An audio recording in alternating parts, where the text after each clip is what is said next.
Hello, in front of me I've got ROBOROCK Qrevo Curv. In this video I'll show you how to restore factory settings. If the robot does not function properly after a system reset, power it on. Starting to clean. Pause.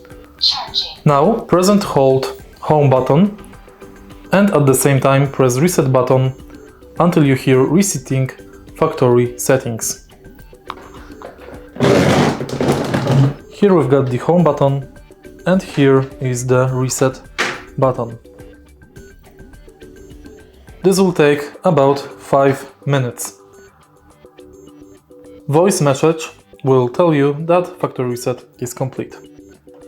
If you find this video helpful, please leave like, comment and subscribe.